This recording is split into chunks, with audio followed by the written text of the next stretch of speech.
Hey, it's Lola from Boss Ask Living here, and yeah, I wanted to come and speak about a question that I get asked a lot in various forms, but generally the question is something like this: how do I stay authentic around inauthentic people?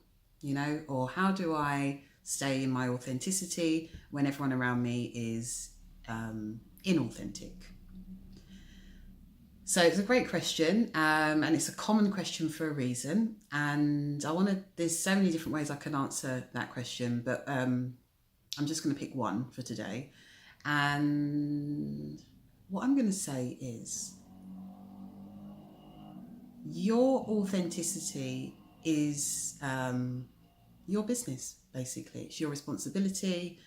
It doesn't depend on everyone else has to do it for you to be able to do it. Now, also, other people's authenticity is none of your business. And it's not a case of, oh, I can only be authentic if they are authentic. Otherwise, I can't do it. So we don't live in a very authentic world, okay? But I honestly believe that we're moving into it feels like we're moving into the age of truth or something, the age of authenticity. And let's have a look at what that really means.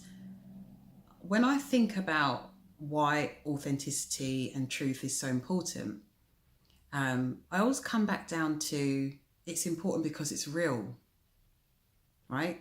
So it's real. And then there's thoughts about the way things should be.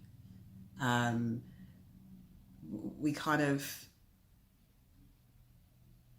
pretend, let's say, and lie about things, but it doesn't matter how much we pretend or lie. Truth is the truth. So authenticity is important because it's the real thing, and the truth kind of always comes out in the end as well. So you may as well it feels a bit like a waste of time to put like layers of crap over the top of what's real, cover things up in masks or pretend to be something that you're not. All that kind of stuff is unsustainable. It's impossible to do that without there being some kind of negative consequence. It takes a lot of energy to keep wearing a mask.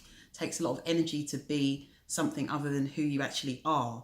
And it takes a lot of energy to kind of hate yourself, who you actually are, and want to be something else. It just feels like a complete and utter waste of time. And you could be using that time so much more constructively for something else. So for a start, if you're somebody who is dedicated to living a more authentic life, then do so. That's not easy enough to do as it is. So that's going to take up a lot of your energy to focus on. If you come across people who are clearly inauthentic, and it actually does become a lot easier to see the deeper that you go down the path of authenticity. It becomes like really simple to see who's fake and who's real.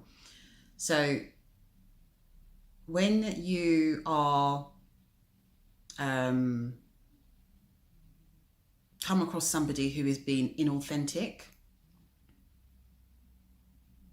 I think you can have compassion for them, because you know that you have to be in quite a lot of pain to do that in the first place. So that's not a happy person. That's not a fulfilled person, okay? So you can't, and you know what it's like to be there. You know that we live in a world that encourages us to be inauthentic too. So what you're doing is a radical act. You're the one who's going against the grain, weirdly enough. And it just feels so weird even when I say that you go against the grain just by being who you are. So, sometimes I feel like I can't believe I have to write content and create videos and courses and even get paid to do the work I do, when it really just comes down to being who you are. Like, we live in such a messed up world that you have to pay people to help you be who you are, because the world has literally told you to be something other than who you are, which is impossible. Like, it doesn't happen in the natural world. You don't see a daisy trying to be a tulip. You don't see a polar bear trying to be an elephant. It's like we're all unique, and we've all got our strengths and talents and weaknesses as well. And all of them make us us. The other thing I'd say is there's degrees of authenticity, you know, and so there's always more places for you to show up more authentically in your life, and you know where they are because they're the places that you are struggling in life. Basically, if you're struggling or stuck, there's probably an opportunity for you to step deeper into authenticity in that area of your life. Okay, so while you're sitting around sort of judging this person or these people for being inauthentic, what you're kind of really doing is you're judging parts of you for being inauthentic, which is okay. Not, you know, there's nothing wrong with that. It's very normal. But all I'm saying is just notice that that's really what's going on. It's not about the other person, it's about you. So you carry on making it about the other person, you're wasting your time and energy. But the minute you can kind of click, this isn't actually about them, this is about me. You know, how do I feel about them being inauthentic? That's really a reflection of how I feel about the part of me that's inauthentic. So what's mine to do? Sit around pointing fingers and judging? Nope. Turn inwards and come into deeper authenticity in the area of your life where you'd like to.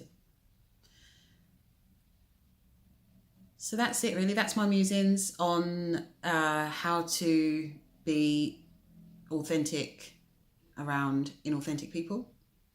The bottom line of it is mind your own business. It's none of your business what they're doing. It's your job to be up in your own business, and they're also showing you that you have an opportunity. They're also showing you that you have an opportunity to step deeper into your own business and face your own stuff, and come into deeper authenticity in that area of your life where you are being a bit inauthentic. As we all are, even me. I hope you like the video, and if you want a little bit more, you can sign up for my free ebook, Get Your Queen On, details below. Hope you like it, and I look forward to speaking to you again soon. Take care, bye.